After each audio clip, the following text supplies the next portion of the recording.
Place of supply का एक पे छोड़ दीजिए, गवर्नमेंट और टेलीकॉम बताना है। वो आपको कभी भी शाम में बुला के 15 मिनट करा दिया जाए। शाम में बुलाने के तरीके हैं, शाम को नहीं तो तुम मना कर देते हो ना, 15-20 मिनट बुला लूंगा, 1.5 घंटा पढ़ा दूंगा। ठीक है चलिए, याद मत दिलाओ। ठीक है, अब मेरी बात समझिएगा ध्यान से कि ये जो चैप्टर है ना बच्चे, एग्जेम्पशन अंडर जीएसटी, हम लोगों ने ये चीजें डिस्कस करनी है कि कौन कौन सी ऐसी सर्विसेज हैं और कौन कौन से ऐसे गुड्स हैं एंड सर्विसेज जो कि एग्जेम्प्ट हो। तो आप मुझे बताइए, इससे पहले भी आपने कुछ देखा है कि जिनके ऊपर जीएसटी नहीं लग रहा या कुछ ऐसा कुछ देखा? कौन से चैप्टर में? क्या देखा था उसमें फर्स्ट चैप्टर में? जैसे कि हमने सप्लाई चैप्टर करा था, सप्लाई के अंदर आपने ना नेगेटिव लिस्ट देखी, ध्यान है? नेगेटिव लिस्ट थी। फिर उसके बाद आपको ध्यान है, मैं अगर ऐसी कुछ समराइज करूं, अभी तक हम लोग सिर्फ ऐसे ही देख रहे थे कि सर हाँ सर जीएसटी लगता है, ठीक है, मैं कभी भी किसी स्पेसिफिक कंपोनेंट की बात नहीं करी थी। लेकिन हम लोगों ने सप्लाई चैप्टर में एक शेड्यूल देखा था, दैट वाज शेड्यूल 3। वो क्या चीज थी बच्चे? Negative list. फिर आपको ध्यान होगा वहीं पे लिखा था नोटिफिकेशन के थ्रू भी एग्जेम्पशन मिल सकते हैं, याद आ रहा है आपको? उसमें वो लिखा था कि गवर्नमेंट वो panchayat under the constitution of 243G 234H करके कि वो एग्जेम्प्ट था। ठीक है, तो ऐसे कोई बड़ी नोटिफिकेशन नहीं थी, वो छोटा सा पॉइंट था एक ही पेज का। फिर आपने देखा था वहीं पे एक सर्कुलर के द्वारा भी चीजों को एग्जेम्प्ट करा गया था, वो इंटरस्टेट मूवमेंट ऑफ कन्वेयंस, याद आ रहे हैं? और वो जो ट्रक्स का इंटरस्टेट मूवमेंट शिप का, ठीक है, तो उसको भी क्या बोल दिया गया था? It is neither supply of goods not supply of. कहने का मतलब ये है, आपने अभी तक जो पढ़ा है वो सप्लाई चैप्टर में ये 2-3 पेज पढ़े हैं, यही तो पढ़ा आपने। नेगेटिव लिस्ट में क्या लिखा था? एम्प्लॉय की सर्विस, लैंड एंड बिल्डिंग, ठीक है, आर्बिट्रल ट्रिब्यूनल की सर्विस, और जब इंसान की डेथ हो जाती है तो जो भी क्रिमेटोरियम, जो भी वो चीज होती है, ठीक है, वो सारा सर्विस। और क्या था? यही था। ठीक है, एक्शनेबल क्लेम्स बाहर हो गया था, लेकिन कुछ इंक्लूड हो गए थे, कुछ याद आ रहा है आपको? उसी तरीके से नोटिफिकेशन और सर्कुलर। पर भैया बात ऐसी है, ये तो आपका सप्लायर चैप्टर में था, अब आपका एक अलग से चैप्टर है, that is exemption under GST. और इसमें लिस्ट के बाद लिस्ट, लिस्ट के बाद लिस्ट, जैसे आपका टीडीएस चैप्टर है वैसा ही आपका एग्जेम्पशन चैप्टर रहेगा। लेकिन टीडीएस बहुत बड़ा है, एग्जेम्पशन वैसा नहीं है। मतलब आज ही मैं 50 to 60% खत्म कराऊंगा।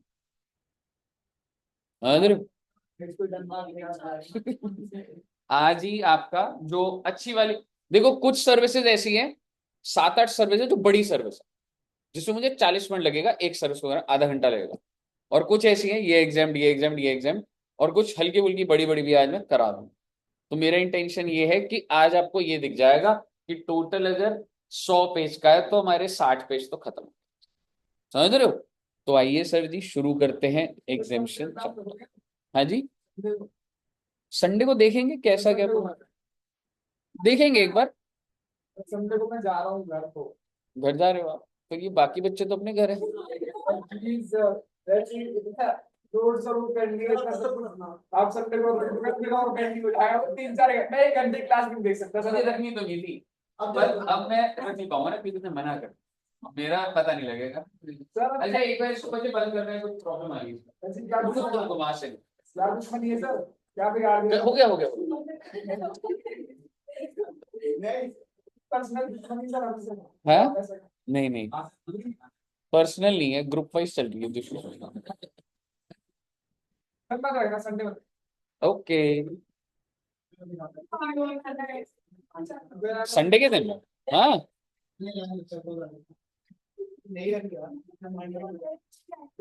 संडे ना मतलब लास्ट कोशिश रहती है मेरी, क्योंकि संडे ना फिर मतलब घर में देना होता है मुझे, इनाया को ले जाना होता है, और वो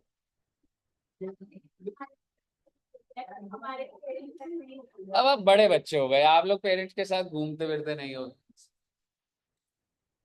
नहीं मतलब ऐसे ही, पर बड़े हो जाते शायद से, नहीं होता ऐसा।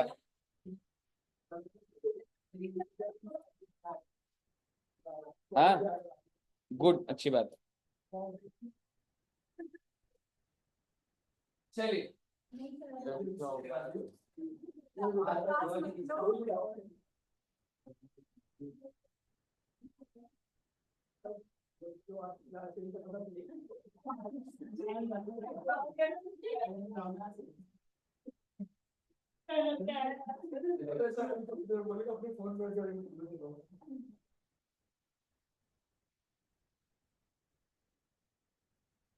नहीं हो रहा, ब्लिंक हो रहा है, क्या हो रहा है? जल गई, जल गई। हाँ, आपने करा। अब खराब भी हुआ ना तो आप। ठीक है, चलिए आइए। अब मेरी बात समझिएगा, ऐसा लोड नहीं आएगा आपके ऊपर, और अच्छे पॉइंट्स कराऊंगा आपको। ठीक है, देखो भाई, एग्जेम्पशन ना सरकार ने सबसे पहले कौन से सेक्शन में दिए बच्चे? सीजीएसटी और आईजीएसटी किसमें बच्चे? तो सरकार के पास सेक्शन 11 के तहत पावर है 6 है।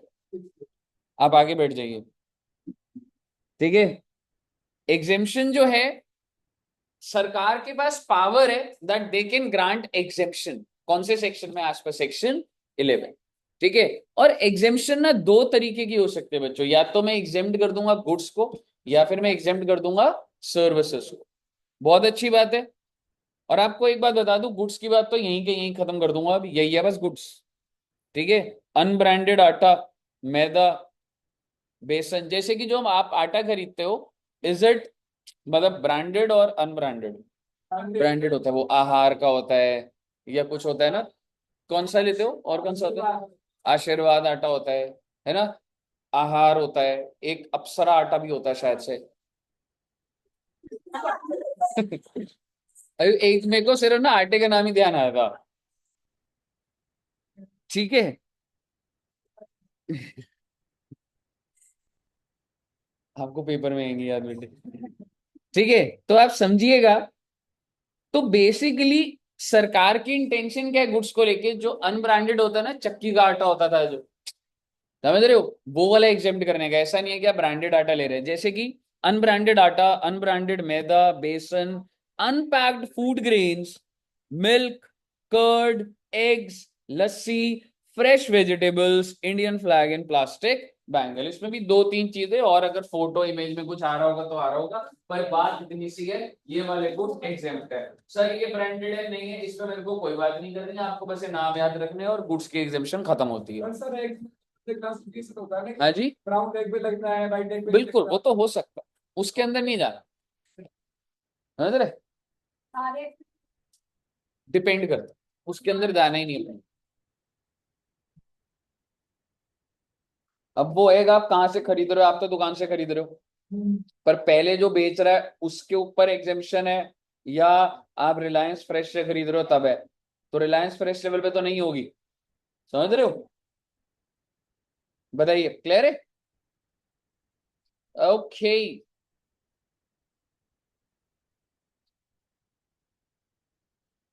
एग्जेम्पशन या तो गुड्स की है या फिर सर्विसेज की है। गुड्स की बात खत्म, और आगे बढ़े आप। देखो भाई, एग्जेम्पशन ना अलग अलग तरीके की ना थ्योरेटिकल बातें, ठीक है, इसका जब मैं लिस्ट कराऊंगा ना कोई मतलब नहीं होगा ऐसा, लेकिन गवर्नमेंट ने बोला है हम एग्जेम्पशंस अलग अलग टाइप्स की देते हैं। जैसे कि हम कुछ स्पेसिफाइड एक्टिविटीज बता देंगे जो कि एग्जेम्प्ट है, समझ रहे हो? स्पेसिफाइड एक्टिविटीज हो गई, जैसे कि आप एक जू में जा रहे हैं, ठीक है, तो जू की जो एक्टिविटी है, एक्टिविटी इन द सेंस जू की एंट्रेंस टिकट, वो एग्जाम, समझ रहे हो? और भी एक्टिविटी हो सकती, मान लो डॉक्टर की एक्टिविटी एग्जाम कर दी, ठीक है, तो कोई ऐसा स्पेसिफिक आपको पता है जो चीज एग्जाम हो रखा है? ऐसा नहीं पता हो, जब सर्विसेज करोगे तो होगा। आप सप्लायर कोई भी हो, रेसिपिएंट कोई भी हो, अगर तुम ये एक्टिविटी करते हो तो exam. So it is activity based examination. ठीक है। हाँ, क्या चीज? चैरिटेबल एक्टिविटी, चैरिटेबल एक्टिविटी हो सकती है। लेकिन मुझे उसके अंदर अभी नहीं जाना है, इसका कौन सा एग्जांपल है वो सब मुझे बात नहीं करनी। तो एग्जेम्पशन चार ब्रॉड कैटेगरीज है, एक्टिविटी बेस्ड। उसके बाद क्या है, स्पेसिफाइड सप्लायर्स आर एग्जेम्प्टेड। सरकार तेज है, सरकार जैसे इसमें क्या बोल देगी, गवर्नमेंट द्वारा कोई भी सर्विस दी गई एग्जाम्प्ट। अगर आप सप्लायर हो, आप जो मर्जी सर्विस दे रहे हो एग्जाम्प्ट।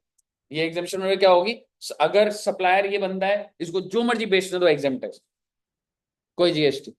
अगला क्या है, स्पेसिफाइड रेसिपिएंट। आप जो मर्जी बेचो, मुझे उससे मतलब नहीं, अगर रेसिपिएंट वो स्पेसिफाइड है, एग्जेम्प्ट है जी आपकी service. And last, specified suppliers and specified recipients. Activity कोई भी हो, मुझे इसके अंदर कुछ नहीं जाना, आपको याद करके चलना है। पहला activity, supplier, recipient and supplier plus recipient. Last वाले में फिर एक्टिविटी नहीं आई, तो दोनों एग्जाम हो रहे हैं पहले की तरह। हाँ जी। फर्स्ट में और फोर्थ में डिफरेंस क्या है, दोनों पहले में भी एग्जाम था, लास्ट वाले में। फोर्थ वाले में a specified supplier supplying to specified recipient, whatever be the service, is exempt.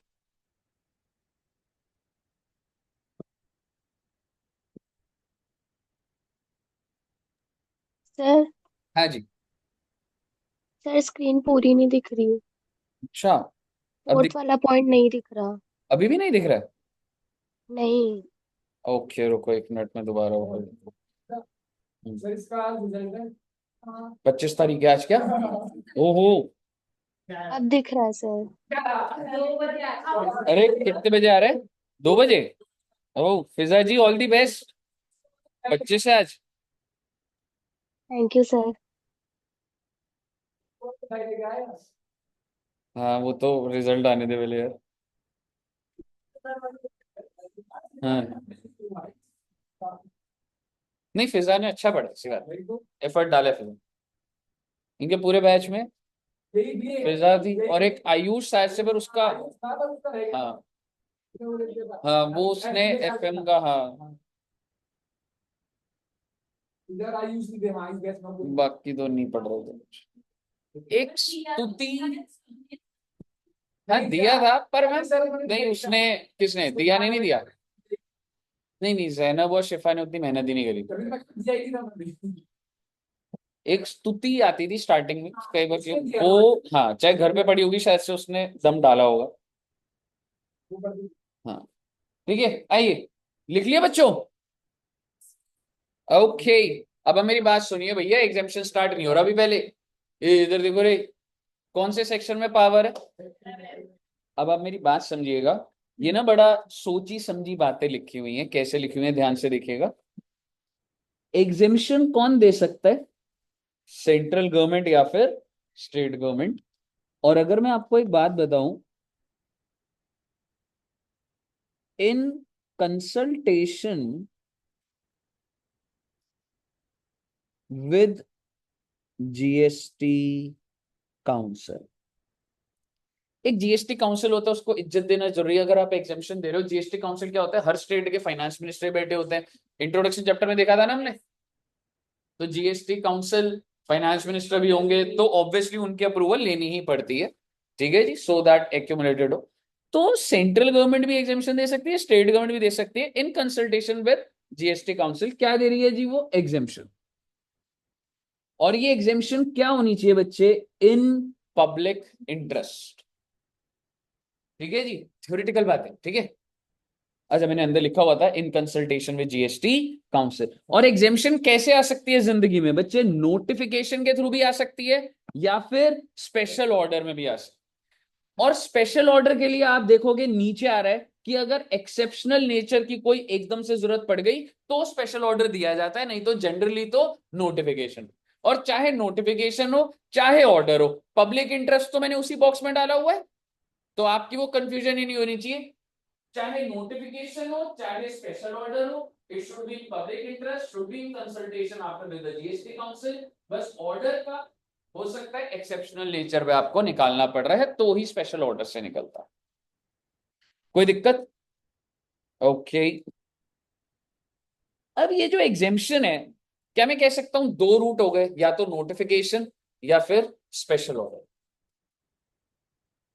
अगर, हाँ स्पेशल ऑर्डर, ठीक है, ड्यू टू एक्सेप्शनल नेचर। क्या एक्सेप्शन है हमें नहीं जानना उसको, ठीक है जी। जैसे कोविड आ गया, एकदम से स्पेशल ऑर्डर पास करना पड़ेगा, सारी हेल्थ केयर सर्विसेज एग्जेम्प्ट है ताकि लोगों के ऊपर बर्डन ना आ जाए, ठीक है। अगर तो स्पेशल ऑर्डर आया ना बच्चे, तो आप समझो वो ऑर्डर में फुल्ली एग्जेम्प्ट होता है। देखो एग्जेम्पशन भी दो तरीके की होती है। आप जीएसटी चार्ज कर दो 12%, मैंने कहा चल मैं 50% माफ कर देता हूं, आगे से कस्टमर पे 6% लगा ले, सो दैट्स फुल और पार्शियल एग्जेम्पशन, दैट्स पार्शियल। लेकिन जो ऑर्डर के थ्रू आएगा ना, वो हमेशा फुल एग्जेम्पशन होता है, और वो मैंडेटरी होगा आपके। आपकी दुकान है, सरकार ने ऑर्डर निकाल दिया एग्जेम्प्ट है, आप कह रहे हो मैं तो जीएसटी चार्ज करूंगा, नहीं कर सकते आप बोल रहे सर मैं चार्ज करो, मैं आपको दे रहा हूँ ना, सर मुझे चाहिए ही नहीं मुझे उस पर जीएसटी। नहीं तो यूनिफॉर्मिटी नहीं होगी मार्केट में, कोई बंदा एग्जेम्प्ट कर रहा है, कोई टैक्स वेल क्या हो रहा है। तो बेसिकली जो ऑर्डर के थ्रू होता है, ठीक है, एक तो वो क्या ऑर्डर निकलता है पूरा एग्जेम्पशन का निकलता है जी, ऐसे नहीं निकलता थोड़ा सा छोड़ रहे हैं जीएसटी को। मुझे बताइए स्पेशल ऑर्डर क्लियर है? लेकिन अगर, हाँ जी, हाँ जी, लेकिन अगर नोटिफिकेशन आई है, तो क्या फुल एग्जेम्पशन है या पार्शियल है? कुछ भी हो सकता है, ठीक है। हो सकता है नोटिफिकेशन है, हम सारा का सारा एग्जेम्प्ट करते हैं, और हो सकता है पार्शियल, एंड इट डिपेंड्स, ठीक है। जैसे कि जो भी एग्जेम्पशन हो, फुल और पार्शियल, अगर इसमें ये अनकंडीशनल है, अनकंडीशनल मतलब मैं ये नहीं कह रहा कि तुमको अपनी दुकान इतने स्क्वायर फीट होनी चाहिए तो एग्जेम्पशन मिलेगी। सरकार ने सिंपल शब्दों में लिखा है with effect from this date, ये वाली जो रेट है वो या तो पूरा एग्जेम्प्ट हो गया या फिर 50% हो गया। I am not asking anything from you कि तुम ये फॉलो करो, तुमको ये फॉर्म भरना है, तुम्हारी दुकान इतनी छोटी इतनी बड़ी होनी चाहिए, सप्लायर में कोई कंडीशन नहीं लगा। तो भैया मैंडेटरी है यार, जब मैं आपके लिए कोई कंडीशन लगा रहा तो क्यों नहीं मान रहे आप?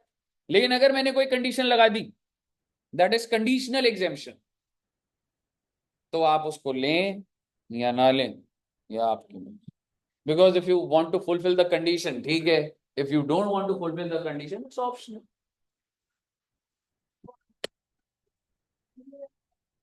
हाँ जी, कुछ भी हो सकता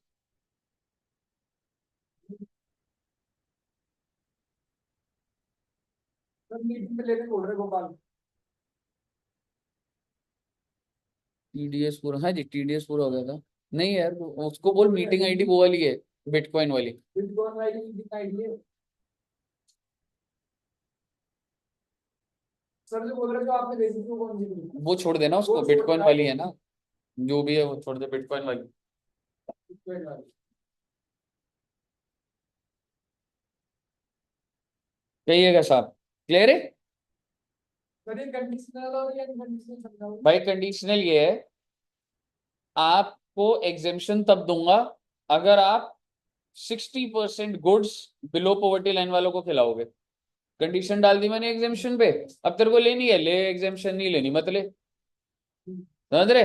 लेकिन अगर मैं बोलूं with effect from this date, आप अगर ये बेच रहे हो एग्जेम्प्ट है, मैं कोई कंडीशन ही नहीं लगा रहा, तो कोई वो तो क्या हो गई, अनकंडीशनल हो गई ना। I am not imposing any condition on, mandatory है भाई सबको। अगर मैंने बर्गर फ्री, अगर मैंने बर्गर को जीएसटी फ्री कर दिया, तो चाहे मैकडोनल्ड्स हो, चाहे बर्गर किंग हो, चाहे बर्गर सिंह हो, मैं कोई कंडीशन लगा रहा हूँ क्या कि उसमें टिक्की होनी चाहिए, अनियन होना चाहिए, ये सब थोड़ा ना कर रहा हूं मैं।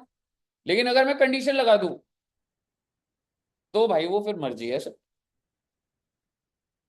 मार्केट में वो चीज है। बताइए क्लियर है?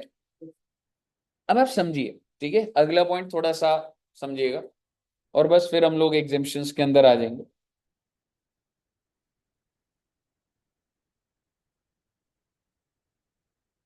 देखो क्या होता है बच्चे,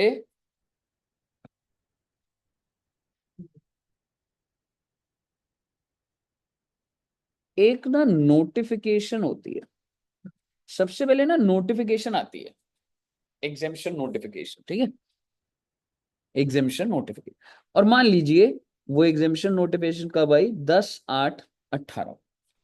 तो जब नोटिफिकेशन निकलती है ना, तो क्या हो सकता है कि जितने भी सप्लायर्स है वो हो सकता है कुछ अलग अलग तरीके से इंटरप्रेट कर जाए कहीं बात को।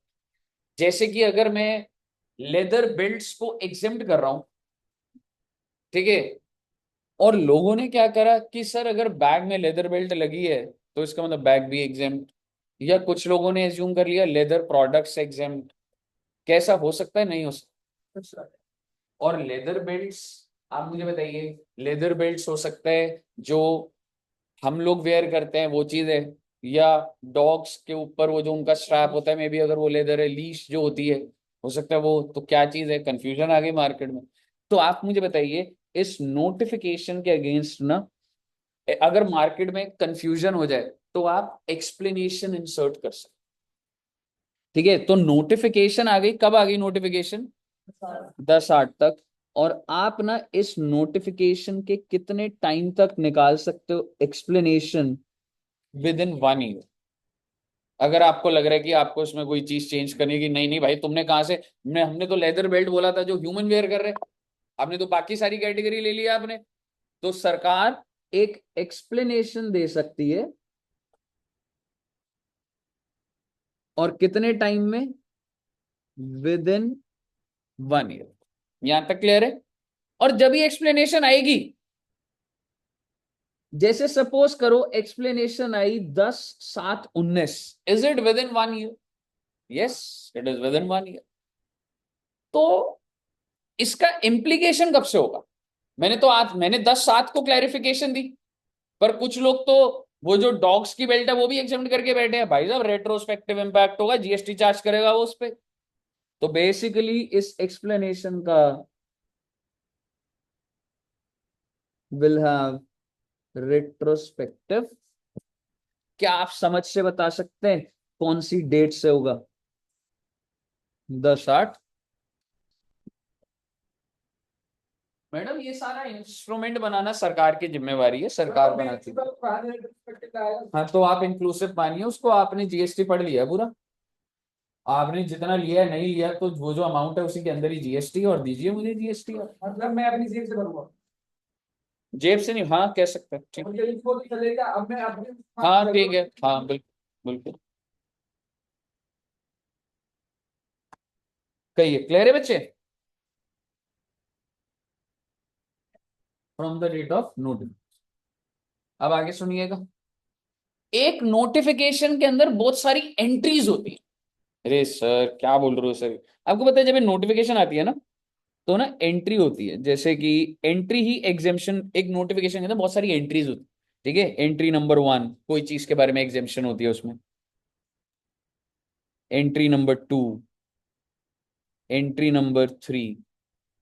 तो एक एंट्री कब आई, एंट्री नंबर 4, ये कब आई, 10 December 2018। नोटिफिकेशन इस डेट को आई है, जिसमें 3 एंट्री थी। फिर इसी नोटिफिकेशन में अपडेशन कैसे होती है, एंट्री डली। तो आप मुझे बताइए ये जो एंट्री डली कौन से दिन डली है, इसकी एक्सप्लेनेशन। सर ये सब सॉर्टेड है, ये वाली एंट्री में कंफ्यूजन चल रहा है सर। तो मैं 1 ईयर आपकी समझ क्या कहती है, फ्रॉम द नोटिफिकेशन लूं या मैं एंट्री लूं? नोटिफिकेशन से। Answer is entry. एक नोटिफिकेशन के अंदर ना चीजें ऐड होती रहती, वो नोटिफिकेशन हो सकता है 5 साल पुरानी हो चुकी, पर आज भी उसमें एंट्री डल रही। ठीक है, तो अगर उसका एक्सप्लेनेशन होगा तो वो क्या होगा, एंट्री वाइज। ठीक है, तो आप समझिए। तो पहले तो इसको ना मैं ना कलर अलग कर देता हूं बच्चे, ताकि आपको ना रिलेट हो जाएगा। तो आपने जो एंट्री डाली है ना, वो कब डाली है, 10/12। बहुत अच्छी बात है जी। तो इस नोटिफिकेशन के थ्रू तो ये एक्सप्लेनेशन का तो ये टाइम पीरियड आ गया। लेकिन अगर मैं इस एंट्री की बात करूं, तो 1 साल 10/12। क्लियर है? और आप मुझे बता दो आपकी समझ क्या कहती है, कहने से it is with in 1 year, बिल्कुल बिल्कुल वैलिड है। पेपर में आ जाएगा नोटिफिकेशन इस दिन की, एंट्री इस दिन की, और एक्सप्लेनेशन उस दिन की in relation to this entry. Is it within the time limit? Yes, it is within the time limit. आप अगर नोटिफिकेशन से गिन गए तो गलत होगी आपकी बात, समझ रहे हो? पहली बात। Now what do you think this explanation, लिख देते explanation.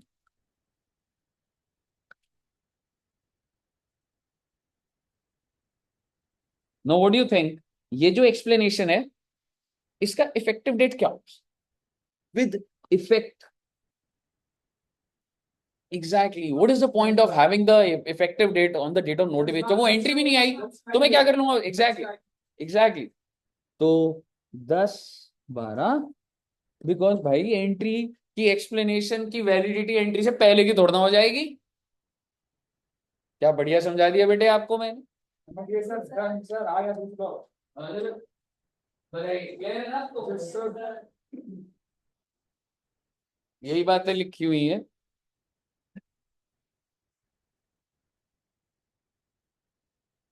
Explanation inserted with in 1 year, tenure हो गया आपका। ठीक है, और क्या हो सकता है? From the date of notification भी हो सकता है। ऑर्डर, एग्जामिशन नोटिफिकेशन तो आती है ऑर्डर के थ्रू, आती है कुछ भी है, या फिर एंट्री के थ्रू, वो तो देखना पड़ेगा ना सर।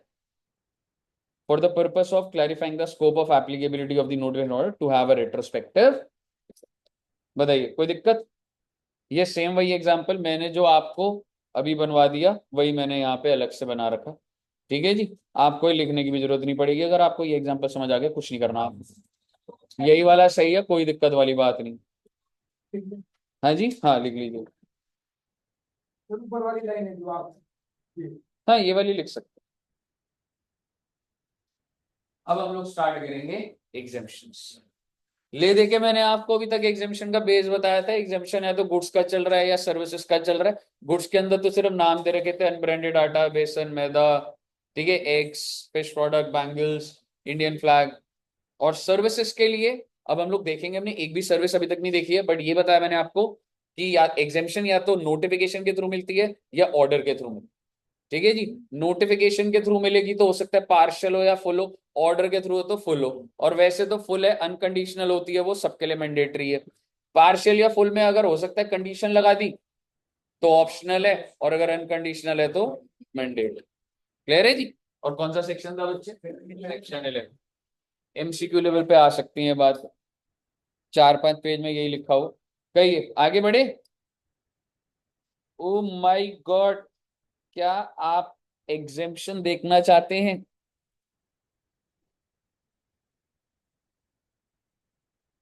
कैमरा यूज कर रहा हूँ बस, पर वो टेक्नोलॉजी लगानी। हाँ, एप्पल का है तो सारा सिंक हो जाता है। ये गिरे भी सिंक में थे।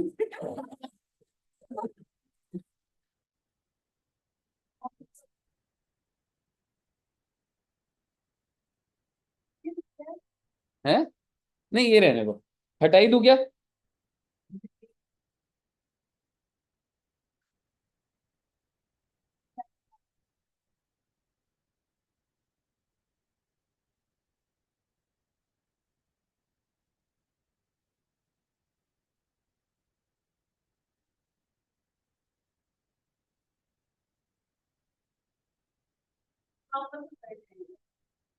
मुझे भरोसा नहीं है, पता।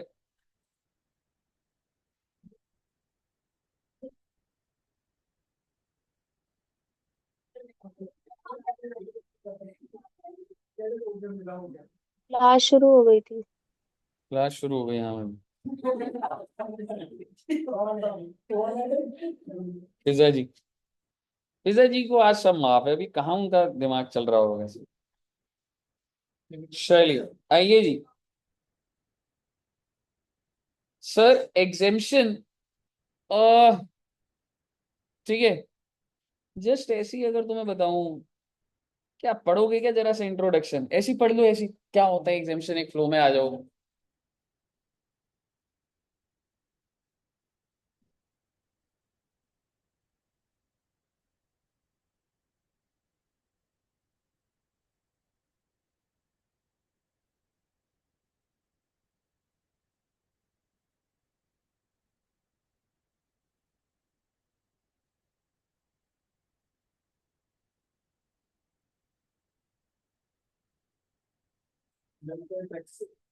और भाई साहब एग्जाम सप्लाई का बहुत बड़ा मतलब था। जनरली हमने वो टैक्सेबल सप्लाई, एग्जाम सप्लाई, उसके अंदर नॉन टैक्सेबल भी आ जाता था, निल वाला भी आ जाता था, और एग्जामेशन नोटिफिकेशन के थ्रू आज कर रहे हो आप वो एग्जामेशन नोटिफिकेशन। किसी चीज में 12% है, नोटिफिकेशन आ गई 12% मार्क, तो उस सप्लाई को क्या बोला जाता है? एग्जाम सप्लाई तो बोला जाता है। और जिस पे जीएसटी लग रहा है उसको टैक्सेबल बोला जाएगा। और अल्कोहलिक लिकर और जिन पे है ही नहीं वो जीएस जो अल्कोहलिक लिकर जो जीएसटी से बाहर है वो नॉन टैक्सेबल सप्लाई होगा। And non taxable supply comes under exempt supply. याद करो, वो टेबल आपको याद ही होना चाहिए। टैक्सेबल या एग्जाम, टैक्सेबल पे जीएसटी लग रहा है टैक्सेबल, एग्जाम्ड के अंदर अलग अलग कैटेगरीज थी, non taxable, nil rated, exempt with notification. कौन सी? यस, जो नेगेटिव लिस्ट है वो भी एग्जाम्ड के अंदर ही आ रहा है। अब उसका चाहे अलग कैटेगरी बना सकते हो, नेगेटिव लिस्ट भी एग्जाम सब, सारा वो एग्जाम्ड के अंदर ही आ रहा है। इलेक्ट्रिसिटी है नील रेटेड का, जिसके ऊपर नाम लिखा हुआ रेड नील लिखा हुआ है वो भी एग्जाम सब है। क्लियर है? नॉन टैक्सेबल समझा रखा है, which is not leviable to tax under GST. ऐसी पढ़ लो, पावर टू ग्रांट एग्जेम्पशन, मतलब पढ़ लोगे ना, मतलब ऐसे अंदर उसका हो गया डेटा सारा। एग्जेम्पशन की पहली क्लास है। हाँ जी मैडम।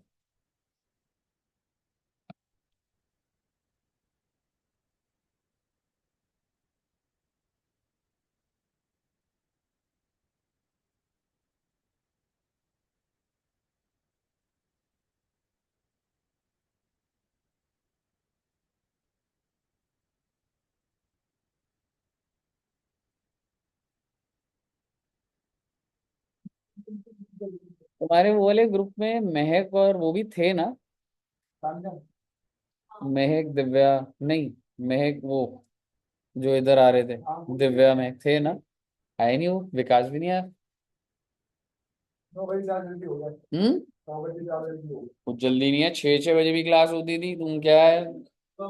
भाई साहब? अपने टाइम में 6:30 बजे आईटीओ जाता था मैं, 6:30 क्लास होती थी। अभी हाँ। हाँ।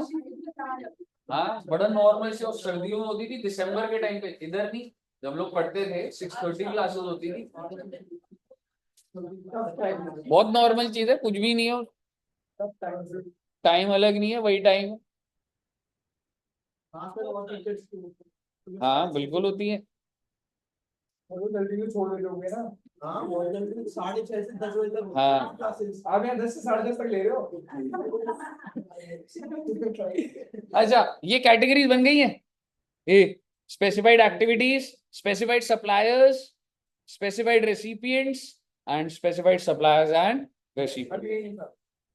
और उसके बाद सेक्शन 11 जो मैंने आपको पूरा समझाया, ऑर्डर के थ्रू, नोटिफिकेशन के through, explanation has a retrospective, ये सारी वही बात। ये सब आपको बहुत अच्छे से लिखा भी हुआ है। आप ये चार्ट पढ़ के इसको पढ़ेंगे एकदम आपको क्लैरिटी से समझ आ जाएगा। अब मैं आपके साथ शुरू कर रहा हूं एग्जामिशन की सर्विसेज। सर कहाँ ले इतना बड़ा चेयर रहेगा। कहेंगे तो 100। आइए जी। तो सीधा एमसीक्यू करा दो, खत्म हो गया। हाँ जी। सीधा एमसीक्यू करा दो, खत्म हो गया। एमसीक्यू देखेगा तो कहेगा शुरू करा दो।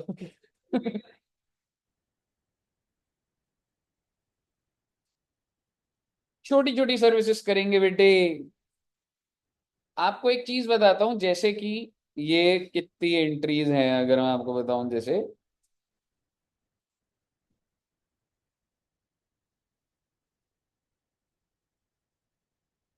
जैसे नंबर है ये 23, अंदर एंट्री नंबर है, तो टोटल 23 नंबर है, 1 to 23। आज हमें 23 से रिवर्स जाके लगभग 10 पे जाके रुक। एकदम सर्विस नहीं है। Service 23 total. 23, और उसके अंदर आपको ये एंट्री दिखेगी, एंट्री नंबर 2। एंट्री आपको याद नहीं करनी, आपको सिर्फ प्रोविजन याद होना चाहिए। ठीक है बच्चे? तो आइए सबसे पहला,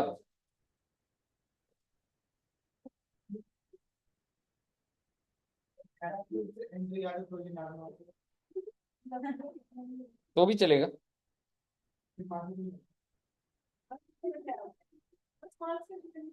ठीक है, आइए सबसे लास्ट वाला, service by way of public conveyance. such as provision of facilities of washroom, bathroom, laboratories, urinal or toilets. Sir एक बार आप पेज नंबर बता दोगे?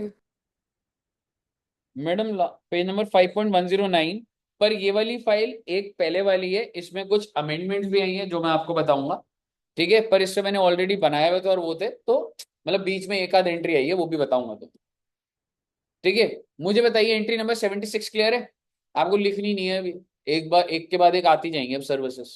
आपको सिर्फ, वैसे तो कुछ नहीं कर सकते आप, मैं आपको ये फाइल ही भेजूंगा, आपको बस समझना है पब्लिक कन्वीनियंसेस की सर्विसेज एग्जाम, दैट्स इट।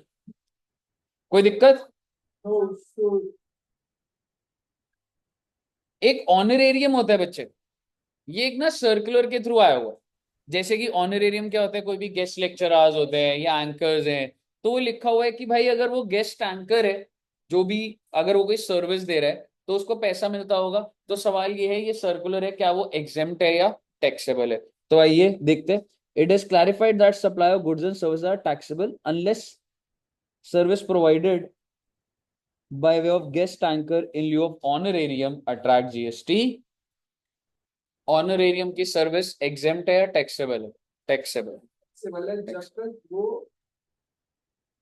कुछ नहीं करना और तेरे को सिर्फ ऑनरेरियम का करना था। ऑनरेरियम आप ये कह सकते हैं क्या हो गया है जी, टैक्सेबल। आगे वो ये लिख रहा है अगर गेस्ट एंकर का टर्नओवर ही एक्सीड नहीं हो रहा, हाँ तो हमें पता है, अगर अगर मान लो टर्नओवर ही एक्सीड नहीं हो रहा तो कहां से जीएसटी चार्ज कर लेगा वो, ठीक है। वो तो नॉर्मल बात, वो जो लिख रहा है वो। बताइए कोई दिक्कत? तो इसका कोई उससे कोई रिलेशन नहीं था, लेकिन ये एक सर्कुलर आया हुआ था तो मैंने आपको बताया। आइए ऊपर चलते। Entry number 68, service provided to a recognised sports body, ठीक है, बाय। तो आप ये समझ रहे हैं, मैंने एक बॉक्स बनाया हुआ है, ये सब लोग individual as a player, referee, umpire, coach, team manager, ठीक है, और आगे आपको स्पोर्ट्स यूनियन ऐसा कुछ नहीं है, और इन्होंने किसको सर्विस दी है? Recognised sports body. तो क्या हो जाएगा जी?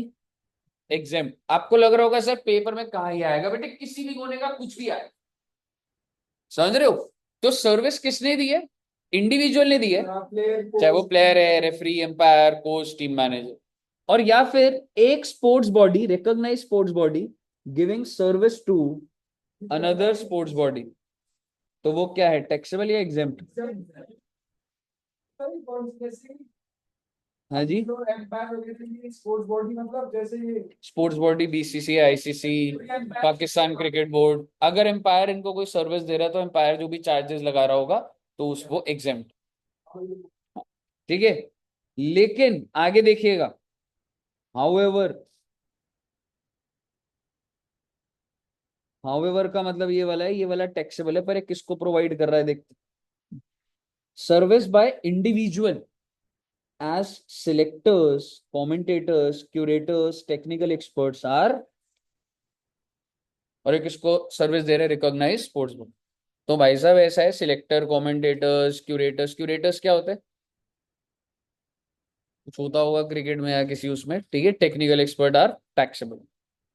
The service of a player to a franchise which is not a recognise sports body is also taxable. मुझे नहीं जाना उसके अंदर, अगर भाई साहब फ्रेंचाइजी के अंदर कोई सर्विस दे रहा है क्रिकेट प्लेयर, ठीक है, तो वो टैक्सेबल। रिकॉग्नाइज स्पोर्ट्स बॉडी को दे रहा है सर्विस तो ठीक है, एग्जाम्प्ट है। लेकिन अगर इंडिविजुअल प्लेयर कोई भी फ्रेंचाइजी होता है, जैसे मे बी आईपीएल के अंदर कितने सारे लोग टी शर्ट पहनना है कुछ, कि मतलब उनका मॉडल चलता होगा फ्रेंचाइजी, तो वो तो टैक्सेबल है। क्लियर है जी? बताइए क्लियर है? क्यूरेटर, सर ये ए और बी वन सेम सेंटेंस है क्या? नहीं मैडम, ये जो मैंने बॉक्स बनाया है इसको वैसा ही बना लीजिएगा। Point number A is exempt, point number B is exempt, and you can say point number C is taxable। Sir A और बी में डिफरेंस क्या है? मैम ए के अंदर इंडिविजुअल है, बी के अंदर sports body providing service to sports body है। तो आप नहीं सैलरी वगैरह का क्या बाहर है वो बाहर में अच्छा सर। रेजिडेंशियल स्टेटस, नहीं इसमें जो बताया था कि सैलरी वगैरह नहीं दे पाएंगे जीएसटी का, वो नहीं आया था ना सर। नेगेटिव लिस्ट में था ना। बताइए क्लियर है? नेक्स्ट चले, service by providing information under RTI. भाई आरटीआई के लिए कोई पैसा लगता होगा, 100, 200, 400, कोर्ट पैसा लेता होगा, कोर्ट कहेगा भाई पैसे तो मैं ले रहा हूँ लेकिन जीएसटी में चार्ज नहीं करूँ। कहने का मतलब है आरटीआई के ऊपर राइट टू इन्फॉर्मेशन पे जो भी चार्जेस लगते हैं वो एग्जेम्प्ट होता है, उस पर जीएसटी नहीं लगता बच्चे। क्लियर है? Service by way of granting national permit to goods carriage. अच्छा, सर्विस किस चीज की दे रहे हो आप? परमिट दे रहे हो आप कुछ, नेशनल परमिट। किसको दे रहे हो ये? गुड्स कैरेज क्या होता है? ट्रक वालों का बिजनेस, परमिट मिलता है उन्हें to operate throughout India या फिर कंटीजियस स्टेट। मुझे कंटीजियस स्टेट पे नहीं जाना, कहने का मतलब है मैं आपको रूट परमिट दे रहा हूँ, ट्रक वालों को पैसे चार्ज कर रहा हूँ, जीएसटी नहीं लगेगा। है जी, बस परमिट पे होगा तो आ जाएगा, नहीं होगा तो अपने को, अगर बाय चांस बस परमिट आ गया तो टैक्सेबल कर दूंगा। गुड्स कैरेज की बात होगी। गुड्स कैरेज की बात होगी। क्लियर है? Next, service by foreign diplomatic mission located in India. Service by, तो who is the supplier of service? Foreign diplomatic mission. हमें नहीं जानना क्या करते क्या नहीं करते, service by foreign diplomatic mission is located in India. ठीक है, उसके बाद service provided by National Centre for Cold Chain. ठीक है, National Centre for Cold Chain ये सर्विस दे रहा है under Ministry of agriculture by way of cold chain knowledge dissemination. भाई कोल्ड चेन सेंटर है, कोल्ड चेन की नॉलेज दे रहे हैं, सरकार की अथॉरिटीज है, अगर ये लोग सर्विस दे रहे हैं तो क्या हो जाएगा? एग्जेम्प्ट हो जाएगा। आपको सिर्फ कीवर्ड ध्यान रखने पड़ेंगे बच्चे। क्लियर है? दे रहा है। सर्विस प्रोवाइडेड बाय, तो आप देखो उसको ध्यान से जब पढ़ोगे, अगर बाय चांस अभी कोई चीज मिस भी हो गई आपने सुनते टाइम, तो आप लैंग्वेज से ही समझ जाओगे प्रोवाइडेड बाय ये सप्लायर का नाम है। तो लिख दिया। टू लिख दिया तो फिर मार्क्स बाय बाय हो जाएंगे। तक वो सब में टू दे दिया, अब एक्सेल करना पड़ेगा। टैक्सेबल, जो तुम ये पढ़ रहे हो बस यही एग्जाम्प्ट है, उसके अलावा कोई चीज नहीं। चलो तो 14 नंबर का क्वेश्चन आ रहा है, जीएसटी को किसी तरीके का एग्जेम्पशन भी होता है उसमें, वैल्यू भी होता है, आईटीसी भी होता है। पर वो अभी आया था इस वाले पेपर में, जनवरी वाले में, तो उसको आना थे, छोड़ आया था 7 बजे, बोला समझ ही नहीं आया। ठीक है, नहीं जीएसटी भी टेक्निकल आया था, पहला क्वेश्चन ना वो थोड़ा। डायरेक्ट टैक्स का इस बार कंपलसरी वाला सही था, लेकिन जीएसटी का टफ कर दिया।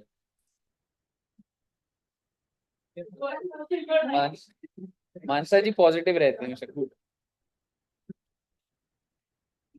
हमने देखा वो जो एप्पल्स होते हैं उनको, मतलब उसको और वो रेड चमके तो उसका वैक्सिंग होता है, एंड प्री लेबल्ड उस पे ऐसे रेड कलर का भी लगता है फ्रॉम कश्मीर, या ऐसे अच्छी स्टोर्स पे जाओ जहां पे गिफ्ट देना होता है तो होता है ना।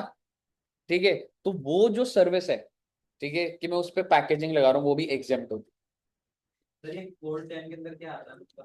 कोल्ड चेन या स्टोरेज फैसिलिटीज देते हैं अदर। हाँ, कहाँ पे? चेन तो है। हाँ कंटेनर, हाँ मतलब वही स्टोरेज वो होता है। ठीक है, service by pre conditioning, pre cooling, ripening, waxing, retail packing, labelling of fruits and vegetables which do not change और alter the essential characteristic of. क्या हो जाएगा भैया? ये एग्जेम्प्ट हो जाएगा। अगला देखिएगा, सर्विस बाय एन ऑर्गेनाइजर। बेटे फोकस से देखना है एक बार। Service by an organiser to a person in respect of business exhibition held outside India. एक ऑर्गेनाइजर है, वो किस चीज की सर्विस दे रहा है? एग्जीबिशन। क्या दे रहा है? मुझे क्या लेना देना सर, कहाँ एग्जीबिशन हो रही है, और अगर किसी पर्सन को देता तो एग्जाम्प्ट है। पब्लिक लाइब्रेरीज, आप सभी बच्चे ऐसे जैसे स्टूडेंट लाइफ में होता है ना बच्चे, आप लाइब्रेरीज में जाते हो, जाते हो बच्चे लाइब्रेरी?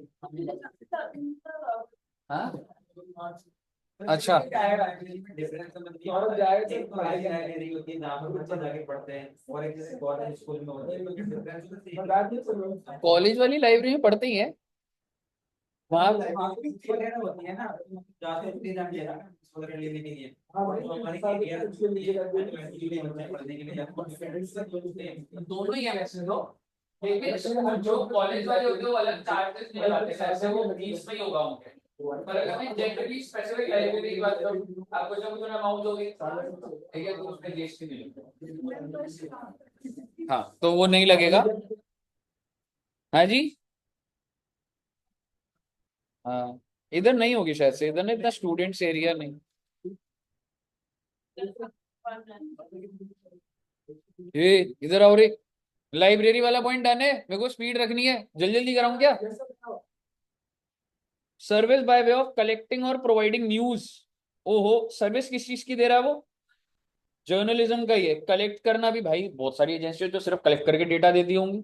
मेरा काम है सिर्फ प्रोजेक्ट करना, पर डेटा कलेक्शन कोई और कंपनी कर रही है, तो चाहे कोई कलेक्ट करे कोई प्रोवाइड करे, bye independent journalist, press trust और यूनाइटेड नेशंस ऑफ इंडिया। ये न्यूज चैनल वाला बस आपको इतना ध्यान रखना है, लेकिन आपको ध्यान रखना है कि क्या है कलेक्टिंग, और समझ रहे हो कीवर्ड जो लिखे हुए। अब आते हैं जी थोड़ा सा हल्का सा बड़ा, पर ऐसे ही है ये वाली भी। सर्विस प्रोवाइडेड बाय इनक्यूबेटी, ये क्या होता है सर? इनक्यूबेटी होता है बच्चे, an entrepreneur located with in the premise of technological business incubator. मतलब बेसिकली आईटी रिलेटेड जो रिसर्च काम कर रहे हैं और जो टेक्नोलॉजिकल अपग्रेडेशन हो रही है, तो उनकी भी तो दुनिया है पूरी। ठीक है, तो वो लोग कुछ मतलब वो कौन है? इनक्यूबेटी कौन है? बिजनेसमैन है। आप अगर समझेंगे इनक्यूबेटी कौन है बच्चे? बिजनेसमैन है, मीन्स है entrepreneur, located with in the premise of technological business park. बना रखा होगा भाई आईटी का, ठीक है, वहां पे बना रखा होगा कुछ इन्होंने। And who has entered into the agreement with TB and STEB, ये सरकारें ही है जो जगह बना रखा उन्होंने, to enable himself to develop and product produce hi-tech and innovative. Incubatee is high level कोई बिजनेसमैन है जो रिसर्च एंड डेवलपमेंट कर रहा है भारी लेवल पे। एप्पल, सैमसंग, ये सारे बहुत लेवल पे करते होंगे। ठीक है, तो अगर ये कोई भी सर्विस प्रोवाइड करता है, कौन प्रोवाइड कर रहा है? इनक्यूबेटर। कितने अमाउंट तक? इन अ फाइनेंशियल, भाई तेरे पहले 50 लाख की सर्विस ना एग्जेम्प्ट है। अब आगे सुनिएगा, ये जो इनक्यूबेटी है इसकी service up to a turnover of 50 lakh exempt है, लेकिन कुछ कंडीशन है कि इस इनक्यूबेटी का टर्नओवर कितना होना चाहिए in the preceding financial year. अगर मेरा प्रीसीडिंग फाइनेंशियल ईयर में 70 लाख है तो करंट ईयर में एग्जेम्पशन नहीं मिलेगी। एंड 3 years हैज नॉट, 3 साल के लिए मिल रही है जहां भी पार्क वार्क बना होगा, टेक्नोलॉजिकल पार्क, मतलब समझ रहे हो, पार्क का मतलब ये नहीं है गार्डन में बैठेंगे, ठीक है, उसको बोला जाता है सर टेक्नोलॉजिकल 50 लाख पार्क। तक एग्जाम्प्ट है, पर 50 लाख प्रीसीडिंग ईयर में होनी चाहिए, इसका क्या मतलब करंट है? ईयर हुआ ना मैडम ये, जैसे हम लोगों ने कॉम्पोजिशन स्कीम करा था पिछले साल में 1.5 करोड़, तो करंट ईयर में 1.5 करोड़ तक एग्जेम्प्ट होता हाँ था, सर। कॉम्पोजिशन में होते थे। ठीक है, तो ये इन सबसे पहले आप समझो who is a eligible incubatee. Eligible वो है जिसका पिछले साल का टर्नओवर अप टू 50 लाख है और 3 साल अभी खत्म नहीं हुए कॉन्ट्रैक्ट के। अगर आप एलिजिबल हो तो करंट ईयर में कितने तक की एग्जेम्पशन मिल जाएगी? रुपए तक की, 50 लाख रुपए तक का आपका सर्विस एग्जेम्प्ट होगा। क्लियर है?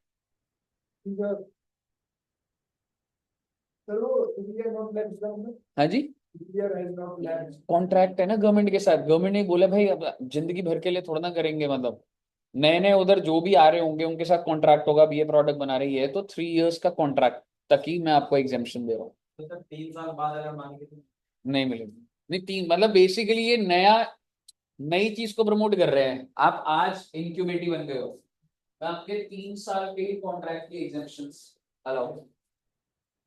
जब तुम पुराने हो जाओगे, 10 साल पुराने हो चुके, तुम्हारे लिए एग्जामिशन नहीं। तो मतलब ये घंटे का साल एक साल तक मिलेगा, उसके बाद नहीं। तीन एग्जैक्ट। अगला क्या है बच्चे? टैक्सेबल सर्विस प्रोवाइडेड और to be provided by a TBI STEP recognised bio incubators. Sir ये टीबीआई की फुल फॉर्म यहाँ लिखी हुई है, technological business incubator, science and technological entrepreneurship park recognised. ये सब नाम हमको कुछ नहीं करना, मुद्दे की बात ये है सर्विस प्रोवाइड कौन कर रहा है? टीबीए। ये पूरा का पूरा वो जो सेटअप है, क्योंकि वो भी अगर किराए पे दे रहे उस जगह को, कुछ भी सर्विस दे रहे होंगे तो उनके लिए भी क्या है? एग्जेम्पशन।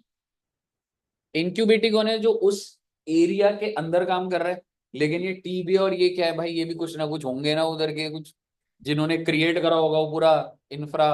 ठीक है, तो basically if any services provided by TB STP तो वो भी एग्जाम। तो मैंने यहाँ पे शॉर्ट में बस आपको लिख दिया टीबी एसटीपी कोई भी सर्विस दे रहे हैं तो वो एग्जाम।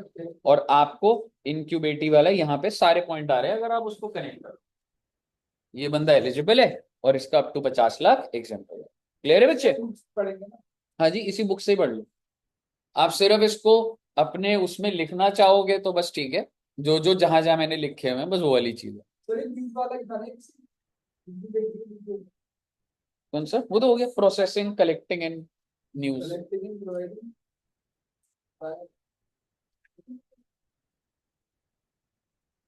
ये तो वो था ना अभी जो न्यूज चैनल की बात करी थी।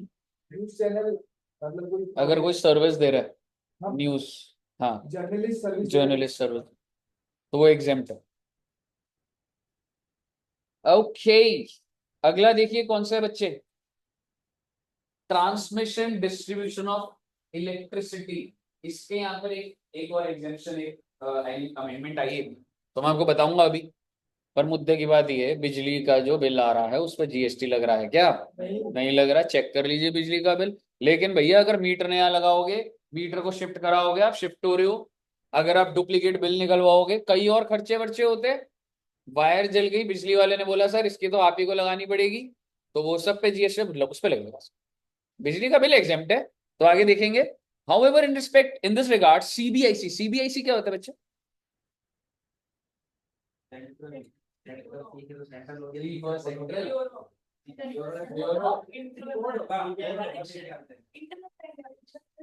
Internet and connection. Internet and connection. ये जो बात है ना इसी रूम में ही रहने देना, क्योंकि खत्म हो गया है जीएसटी ऑलमोस्ट। हाँ वही है, ट्राई करो।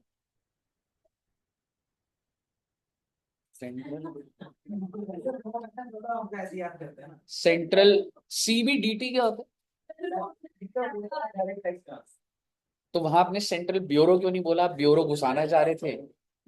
Central board of direct tax जो इनकम टैक्स देखता है, ऐसी CBIC indirect tax, central board of indirect tax and customs. हाँ टी नहीं आ रहा होता, आई आई एज एन इनडायरेक्ट। ठीक है, CBIC stands for central board of indirect tax and customs.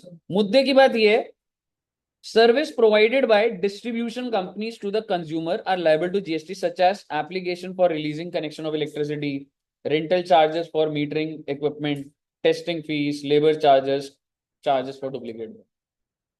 समझ आ गया आपको? सर ये 23 जो बताया था आपने, उस 23 के अंदर है। हाँ, ये 23 के अंदर एक पॉइंट चल रहा है। मतलब ये 23 के अंदर अब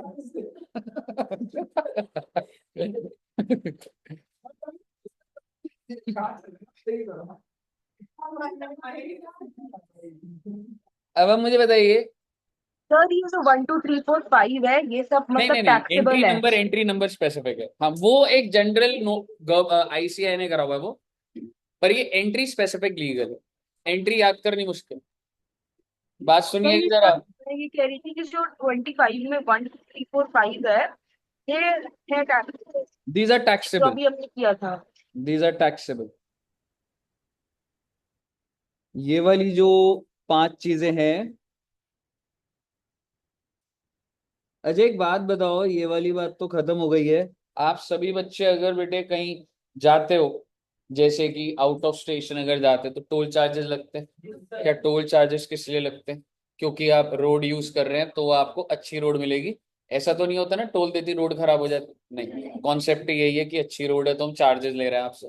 तो क्या टोल चार्जेस जो भी है 100 200 400 500, क्या उस पर जीएसटी लगे? आंसर इज नहीं लगे। आपने फास्टैग का कॉन्सेप्ट पता है आपको? अगर फास्टैग नहीं होता तो टोल उतना लगता है, डबल लग जाता, डबल लग जाता। अगर फास्टैग नहीं है तो डबल लगता है। तो वो जो डबल भी ले रहा हूँ, क्या उस पर भी जीएसटी नहीं लगेगा? नहीं लगेगा। फास्टैग होता है गाड़ी के अंदर एक क्यूआर कोड होता है, आज के टाइम पे ऐसे रुक के पैसे नहीं देने होते, ये लो भैया टोल कार्ड, सीधा अपने आप वो डिटेक्ट कर लेगा, स्कैन कर लेगा उसको गाड़ी पे जो लगा है, और अपने आप से बैरिकेड हट जाएगा। तो फास्ट ट्रैक हो जाता है। हाँ, और आज के टाइम पे वो पार्किंग में भी यूज हो, सिटी वॉक के अंदर पार्किंग में ही फास्टैग के थ्रू पेमेंट हो। तो रिचार्ज करा लो। बिल्कुल। ओ माय गॉड, इसको पढ़िए तो सही, service by way of access to the road और bridge on payment of toll charges. तो ये लंबी बात है, अंदर की आप पढ़ लोगे, इमेज सेल्फ एक्सप्लेनेटरी है, पर ये डिपार्टमेंट के नाम देख लेना, ministry of road transport and highway, मॉर्थ लिखा है बेटे।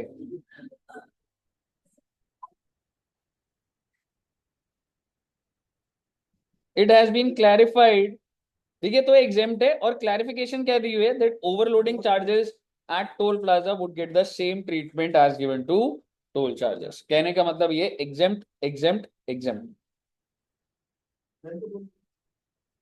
क्योंकि क्या होता है, कोई ट्रक है अगर वो ओवरलोडेड है तो वो भी चार्जेस होते होंगे कुछ, तो वो भी एग्जेम्प्ट हो जाएगा। और ये दिख रहा है आपको, two time of the fees applicable, not having a valid functional FASTag.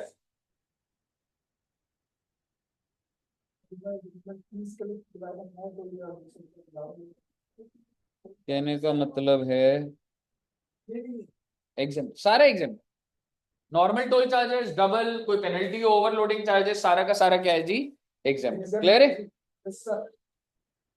O my God, 22 कुछ नहीं है, हम वो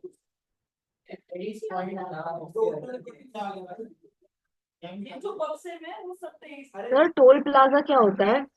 टोल होता है बच्चे, टोल प्लाजा वही होता है जो टोल का, जैसे अगर आप आउट स्टेशन जाते हो या कुछ होता है, आगरा जा रहे हो तो काफी टोल चार्जेस लगते हैं, जैसे वो वाली चीज।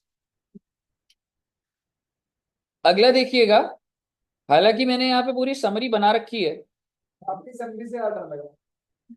चलिए आइए पूरा पढ़ लीजिए फिर। Service by way of giving on hire, oh my god, आप जो सर्विस दे रहे हो वो क्या है, गिविंग ऑन, किराए पे दे रहे हो कुछ, किसको दे रहे हो, स्टेट ट्रांसपोर्ट अंडरटेकिंग। और क्या चीज दे रहे हो, यानी कि एक स्टेट ट्रांसपोर्ट अंडरटेकिंग है, उसको आप मोटर व्हीकल दे रहे हो, और वो मोटर व्हीकल कितने पैसेंजर कैरी कर रही है। एक एग्जांपल लेके चलिए, जैसे आप बसेस चलती है 534, हाँ जी, ड्राइवर को हटा के ना, दोबारा कुछ नहीं लिखा था उसके अंदर, यहाँ से वो वहां पे ब्लॉक क्रेडिट के अंदर तो था, यहाँ पे कुछ नहीं करना है। आप मेरी बात समझिएगा, कितनी सारी बसेस चल रही होती हैं, ठीक है, मेरा काम है, बसेस मेरे पास है, मैं तो किराए पे दे रखा सरकार को, हो सकता है भाई वो जितनी बसेस चल रही है डीटीसी की सरकार की ना हो, वो सरकार ने किराए पे लिया हो, ठीक है, तो मैंने दिया उसको किराए पे सरकार को, ठीक है, by giving on hire to a state transport undertaking. और वो कितने पैसेंजर्स कैरी कर रही है, स्टेट ट्रांसपोर्ट अंडरटेकिंग का मतलब दिया हुआ है, एक अंडरटेकिंग प्रोवाइडिंग, क्या प्रोवाइड कर रही है वो, road transport service is a central government road transport, मुद्दे की बात ये है, सरकारी है, ठीक है।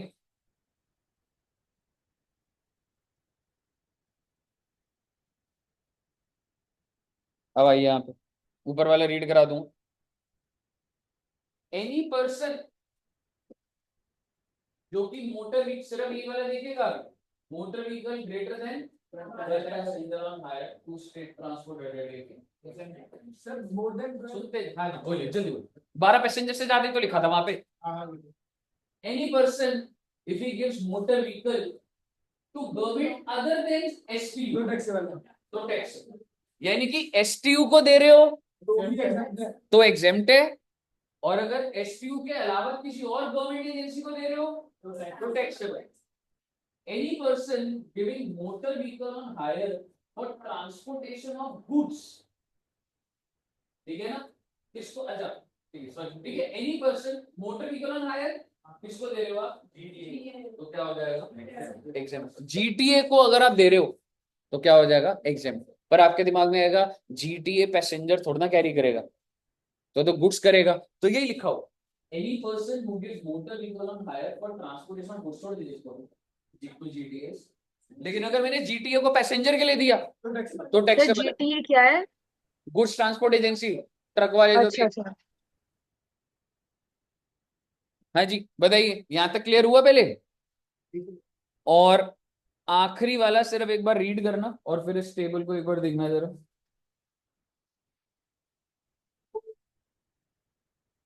Motor vehicle on hire for transport of SSF, educational institution को दिया जाता है बसेस, ठीक है, इसके ऊपर अलग से एजुकेशनल सर्विस है जो हम करेंगे, लेकिन आप समझिए अगर एक बंदा स्कूल को बसेस प्रोवाइड कर रहा है किसकी ट्रांसपोर्टेशन के लिए, स्टूडेंट स्टाफ एंड फैकल्टी, तो क्या हो जाएगा, एग्जाम। कहने का मतलब ये है, हाँ जी, हाँ एजुकेशनल इंस्टीट्यूशन की डेफिनेशन वहां करेंगे, पर एजुकेशन से कॉलेज भी आ रहा है। मुझे बताइए, क्लियर है? तो बेसिकली, सर LA क्या है? Local authorities. हाँ जी, लोकल अथॉरिटी। हाँ तो ठीक है, एसटीयू को एग्जेम्प्ट है, लोकल अथॉरिटी को एग्जेम्प्ट है, गवर्नमेंट अदर देन एसटीयू वो है, ठीक है ना? मुझे बताइए, कोई दिक्कत? All clear? Yes sir.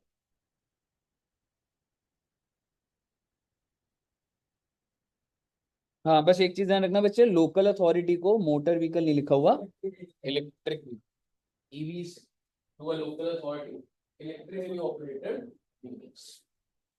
तो आप ये ध्यान रखना, इसके अंदर जो बातें लिखी हुई हैं ध्यान, क्लियर है जी? Oh my God. सर एक बार दिखा दोगे इसमें मार्क क्या क्या करना है? इस वाले में पिक्चर ले लूं? वैसे तो इसी के अंदर ही आ गया है सारा। सर इसके ऊपर तो थोड़ा सा नीचे। हाँ बस ठीक है सर। नहीं यार, अभी खत्म नहीं हो पाएगा, नहीं तो 1.5 घंटा ही है मेरे पास, खत्म ही होगा वरना। क्या है ना कि हर पॉइंट के बाद जो लिखना है तो काफी लंबा हो जाए, मैं शीट में भेज दूंगा। Satellite launch service, O my God, क्या सैटेलाइट लॉन्च सर्विस आप लोग प्रोवाइड करोगे कभी? सर नई वाली बुक में सिर्फ सैटेलाइट लॉन्च हाँ हाँ सर्विसेज लिखा हुआ हाँ, है, तो उसके बाद इन्होंने कुछ भी, नहीं हाँ है। सैटेलाइट लॉन्च सर्विस ही है, ठीक है, नाम ही है बस, बाय इसरो, ठीक है, satellite launch services exam, okay. Residential वाला अभी नहीं कराऊंगा, टेक्निकल है, और आप छोटे बच्चे हो, एंट्री एंट्री बस खत्म हो गया बेटे। इसके बाद अब बहुत छोटी छोटी आएंगी, तुम्हें आइडिया ही नहीं है, हो सकता है कि हमारा पता है कब खत्म हो जाए, 12:30।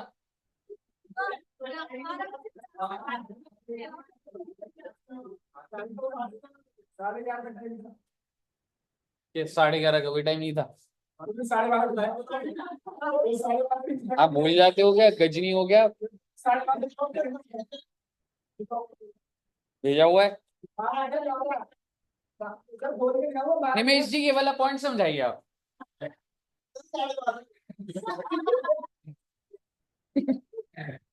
Service by way of transfer of a going concern, सीधी सी बात है, एक बिजनेस को एज इट इज ट्रांसफर कर दिया, उस पे जीएसटी नहीं लगता। I am selling the entire, मेरी फैक्ट्री है, मैं उस फैक्ट्री को बेच रहा हूँ, फैक्ट्री के अंदर बिल्डिंग भी है, स्लम सेल भाई, कैपिटल गेन का स्टॉक है, सब चीजें, और दूसरा बंदा चलाएगा उसे, तो एग्जेम्प्ट, ठीक है, एज इट इज आईटीसी उसको ट्रांसफर हो जाता है, और सप्लाई नहीं मानी जाती। क्लियर है? ये पढ़ लीजिए, as a whole or independent part thereof, transfer of business for lump sum consideration referred to as slump sale is covered under this. Oh my god, है जी? और अगर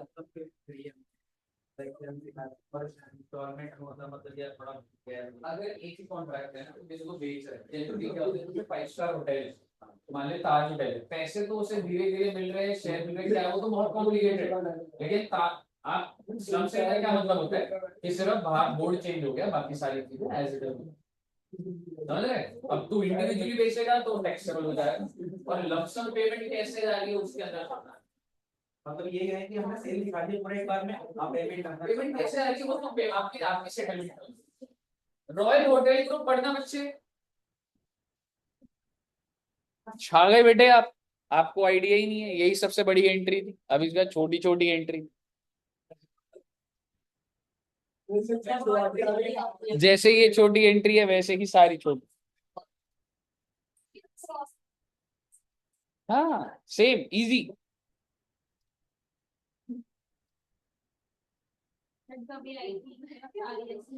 हाँ सर वो होटल की बेच रहा है दोबारा से ले रही है। होटल बेच रहा है ना, हाँ हाँ तो ठीक है, फिर it would not be required to pay GST on such sale of business. ये तो रेस्टोरेंट बेच रहा है ना। हाँ चेन ऑफ रेस्टोरेंट होते हैं कि रेस्टोरेंट बहुत सारे हैं, हाउस बेच हाँ, दोबारा से मतलब ट्रांसफर हो गया। चेन का मतलब वो नहीं, चेन रेस्टोरेंट चेन, बताइए, क्लियर है? ओ माय गॉड, ये देखिए एक और service. O my God, O my God, O my God. 22 पर आ गया बेटे, ज्यादा बड़ी नहीं है सर्विसिंग।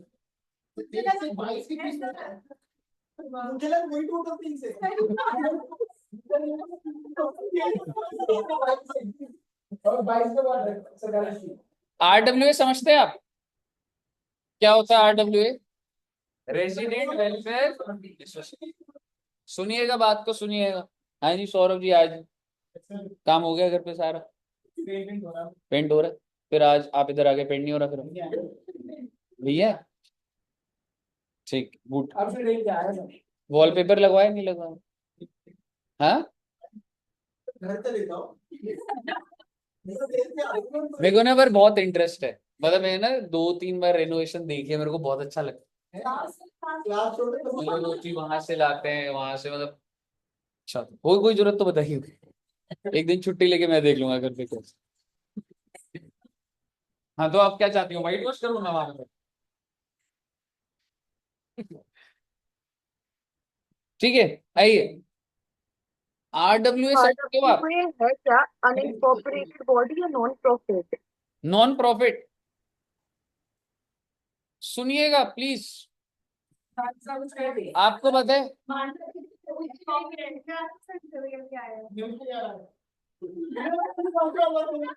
संजय भैया भी आए और निमिष भी आया, मतलब निमिष में आएगा क्या? ठीक है, आइए। हाँ सर, मेरे को गैरी मैच से खुदा संजय भी आए वो। हाँ, आओ बेटे। मैंने पिज्जा खिला दिया, 2025 का हो गया। क्या है? नहीं डाला यार, झूठ बोलते रहते हैं यार, अब तो डालूंगा। हाँ नहीं, उनसे बोलना भेजें। झूठ बोलते हैं यार।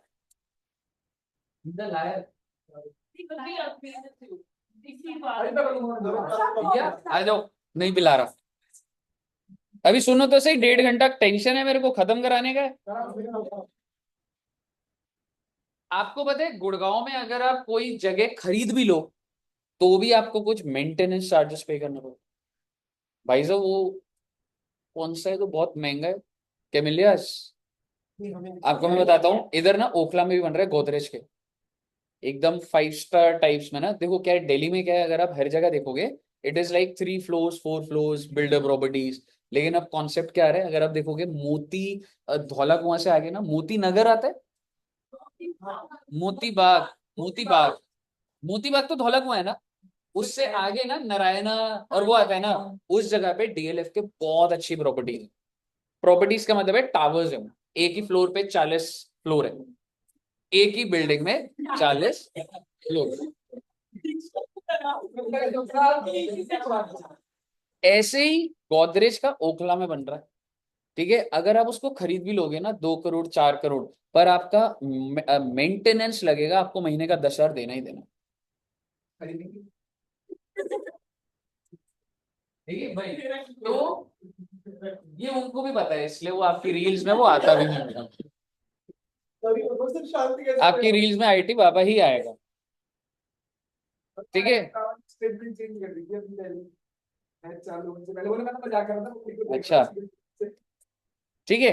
तो आप एक चीज समझो कि ना ऐसे बहुत सारे अपार्टमेंट्स है जहां पे वो जो RW ऑर्गेनाइज्ड है, पर आप अगर उधर रह रहे हो आपको महीने का 10,000 देना पड़ेगा। नहीं है तो मत आइए इधर, पहले से ही बात हो जाती हो तो। क्योंकि वो 5 स्टार होटल टाइप्स प्रॉपर्टीज होती, नीचे रिसेप्शन होगा, लॉबी होगा, पूल टेबल लगा होगा, क्लब होगा उधर, बैंक्वेट हॉल्स उधर होंगे, जिम होगा, स्विमिंग पूल, सब चीजें होती है उधर। बाहर एरिया बेकार होता है लेकिन अंदर का ही कॉम्प्लेक्स इतना सही होता है कि सही चीज होती है। मुद्दे की बात यह है, अगर आप वहां पे घर लेते हैं तो आप वो जो पेमेंट करोगे 10,000 वो किसको करोगे, तो वो अपार्टमेंट का ना एक RWA बना होता है, who looks after the things की लिफ्ट मेंटेनेंस है, सिक्योरिटी गार्ड कितने हैं, कैमरास होने चाहिए, बच्चे अगर नीचे खेल रहे हैं ऐसे थोड़े ना। हम लोग के घर के पास क्या होता है, हम बाहर भेज ही नहीं सकते बच्चे को एकदम से, लेकिन वो जो अपार्टमेंट कॉन्सेप्ट होता है वो एकदम गेटेड सिक्योरिटी होती है, लोग भी अंदर जो आ रहे हैं उनके आईडी कार्ड्स बने होते हैं।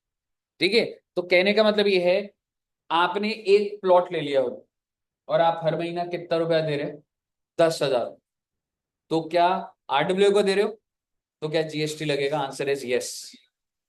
If it is up to 7,500 तो एग्जेम्प्ट है, और अगर 10,000 दे रहे हो तो टैक्सेबल। अब सवाल ये 2,500 पे टैक्सेबल या पूरा, पूरा का पूरा, पूरा का पूरा 7,500 रुपए पर मंथ से अगर ऊपर लिया जा रहा है तो पूरा का पूरा क्या हो जाएगा बच्चे, टैक्सेबल होगा। हाँ जी, रेजिडेंट वेलफेयर एसोसिएशन कॉलोनीज में होते हैं। जैसे यहाँ पे तुमने जैसे पार्किंग करी तो इशू आ गया था, अगर उस टाइम आप थे या नहीं थे पिछले वाले बैच में, तो कोई ना इन्हीं जगहों का कोई ना कोई प्रेसिडेंट बना होता है। ये 40 घर में से ना समवन इज इलेक्टेड प्रेसिडेंट, और वो आके बात करता है कि सर ये क्या चल रहा है, समझ रहे हो? एग्जैक्टली ऐसे जो हम लोग भी जिस कॉलोनी में जैसे मैं रहता हूँ, तो हम लोग भी पर मंथ कुछ ना कुछ अमाउंट देते हैं, लेकिन वो कितना लेता है महीने का, 500 या 1,000, तो मैं आरडब्ल्यू को 1,000 रुपये दे रहा हूँ, तो क्या कुछ टैक्सेबल होगा? नहीं। लेकिन अगर हम लोग की सोसाइटी में अगर उसे 8,000 मिलने लग जाए हर किसी से, टैक्स। पहले आपको यहाँ तक क्लियर है? ध्यान से सुनिएगा, 2-3 बातें सीधा ओरली बताऊंगा फिर पढ़ेंगे। मैं आरडब्ल्यू हूं, आप सबसे 10,000 रुपए ले रहा हूं, तो 10,000 प्लस जीएसटी होगा, बिल्कुल होगा, पर मेरा टर्नओवर ही एक्सीड नहीं हो रहा। इतने ही मेंबर हो आप, अब क्या लगेगा? नहीं लगेगा, नहीं लगेगा। आप समझ रहे हो क्या बोल रहा हूँ?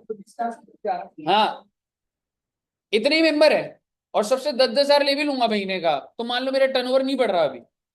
ठीक है, कितने हो गए, 1 2 3 4 5 6 7 8 9 बच्चे हैं, तो महीने का कितना आया मेरे पास? 90,000। 90 × 12 करूंगा तो कहाँ हो रहा है 20 लाख से ऊपर। तो ऑल दो I am charging more than 7,500 but GST नहीं लगेगा। आगे सुनिए, मेरा टर्नओवर जा चुका ऊपर, पर मैं आप सबसे 8,000 ले रहा हूँ, नहीं 8,000 नहीं 5,000 ले रहा हूँ। ऑल दो माई टर्नओवर एक्सीड्स, बट स्टिल मैं सबसे जो 5,000 ले रहा हूँ, तो क्लियर है आपको? ऐसे कॉम्बिनेशन बनकर। ठीक है जी, आगे सुनिएगा। आपने 2 घर खरीद लिए उस फ्लैट, उस आरडब्ल्यू के यहाँ पे। एक फर्स्ट फ्लोर पे तो आपका था ही, और दूसरा सेकंड फ्लोर पे है। तो आप आरडब्ल्यू आपसे 2 बार लेगा या 1 बार पेमेंट लेगा? 2 बार लेगा। हर एक ओनर एक मेंबर होता है, जितने प्लॉट्स होते हैं उतने मेंबर होते हैं। तो आप अगर 5-5 हजार दे रहे हो आरडब्ल्यू में, आपके 2 फ्लैट है, 5,000 5,000, तो 10,000 हुआ। तो लिमिट ये पर मेंबर, मेंबर का मतलब पर फ्लैट है, पर फ्लैट है, तो मैं आपसे कोई जीएसटी चार्ज नहीं करूंगा, कोई जीएसटी नहीं दूंगा। आपके 25 घर है वहां पे, 25 फ्लोर ले रखे आपने, 5,000 दे रहे हो आप, कोई जीएसटी नहीं लगेगा। लेकिन जिसके ऊपर 7,500 से ऊपर जा रहा होगा उस पर लगेगा। क्लियर है जी? अभी दिखाऊंगा, वो सारे सर्कुलर्स हैं।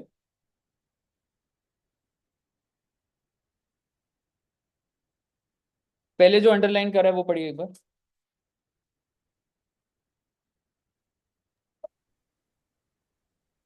आधा तक के आ रहा है।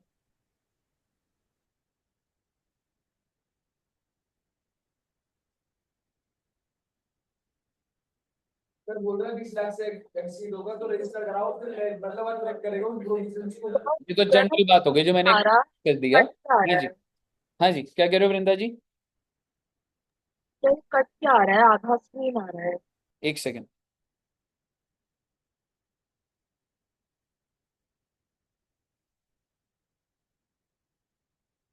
मैंने आपको आरडब्ल्यू की ना सारी बात बता दी, टेक्निकली सर्च करता पर ये बहुत इंपॉर्टेंट है, ये पेपर में आती है, समझ रहे हो? अब आगे पढ़िए जो अंडरलाइन हो रखा है।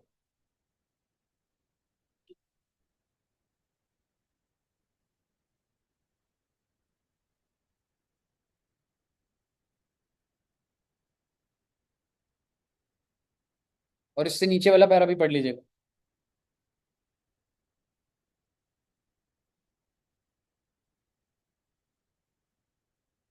ठीक है, वो लॉजिक इंटैक्ट होना चाहिए, ठीक है, ऐसे ही घूम कर ही आएगा।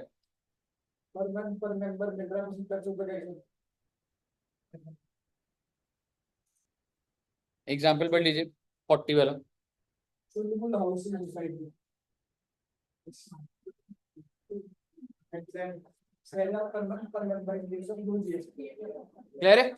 Yes sir. However, in the above case, if the monthly contribution exceeds 7,500 entire contributions, अगला बढ़िएगा।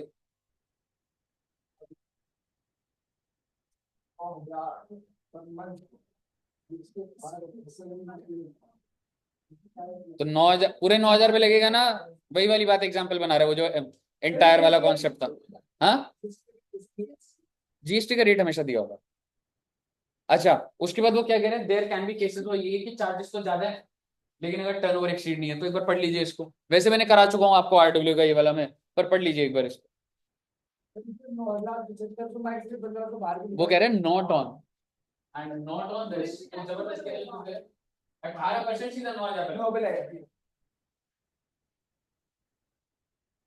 कौन सा बना था 42? 42।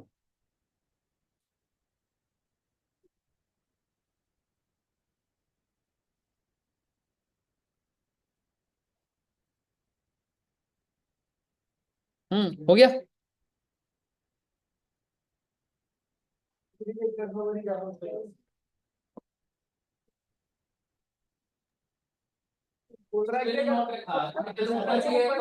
नहीं लेना भाई, रजिस्ट्रेशन टैक्सेबल ही नहीं होगा भाई, पहले 20 लाख। क्लियर है ना, आपको समझ आ गया ना। आखिरी पॉइंट बोलूंगा। हाँ, पढ़ लीजिए 43, पढ़ लीजिए। पूछनी थी हाँ जी। सर, मेरे को ये बोलना था कि फॉर एग्जाम्पल वही आप जो है 8,000 चार्ज कर रहे हो सबसे, बट अंडर 20 लाख हो, तो वो 8,000 टैक्सेबल होंगे? नहीं, नहीं होगा, because if you are within 20 lakhs तो आपको रजिस्ट्रेशन के लिए लाइबल नहीं हो, तो जीएसटी नहीं लगेगा।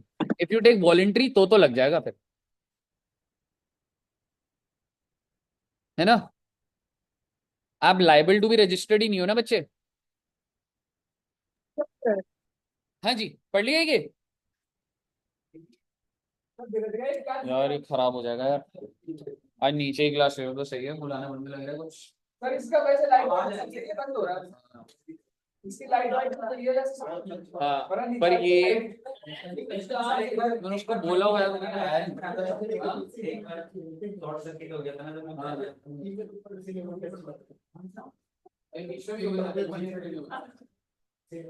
ये ना सर,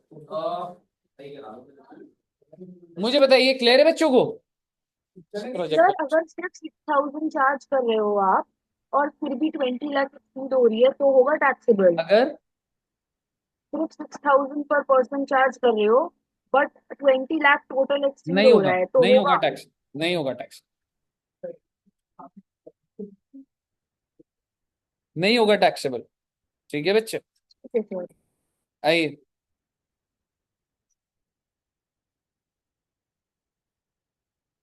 नीचे ही चले तो सही है वैसे, है ना। बस एक चीज मेरे को बोलनी है, आरडब्ल्यू का खत्म हो जाएगा। एक तो 2 हाउसिंग फ्लैट की बात कर ली थी मैंने। एक आखिरी चीज बोलूंगा, आरडब्ल्यू है ना एक फैसिलिटी देता है जिसमें आपका इलेक्ट्रिसिटी बिल आरडब्ल्यू पे करेगा। आप कॉस्ट टू कॉस्ट मुझे दे दो और ऊपर से बस मेरे 100 रुपए चार्जेस है। आपका बिल आया 10,000 का, 100 रुपए के चार्जेस लिए मैंने, तो मैंने आपसे टोटल कितने लिए, 10,100। डज इट मीन कि 7500 एक्सीड हो गया? नहीं, जो एक्चुअल बेसिस पे मैं रिम्बर्समेंट कर रहा हूँ वो 7500 में नहीं है। समझ रहे हो, वो क्या बोलेगा, आरडब्ल्यूए ने आपसे चार्जेस कितने लिए, एक और एग्जाम्पल मान लो 5,000, और आपके टोटल बिल्स कितने के थे, 20,000। तो आपसे कितना ले रहा हूं, 20,000, तो बिल का तो लूंगा ही लूंगा, तुम्हारे पे यहाँ पे कर रहा हूँ 5,000 और। तो बताइए क्या एग्जेम्प्ट होगा या टैक्सेबल होगा? एग्जेम्प्ट होगा, क्योंकि वो 20,000 काउंट नहीं करना है 7500 में। जो आगे की अथॉरिटीज के पास जा रहे हैं वो थोड़ा ना 7500 में, 7500 तो जो मैं ले रहा हूँ वो वाली। क्लियर है बच्चे।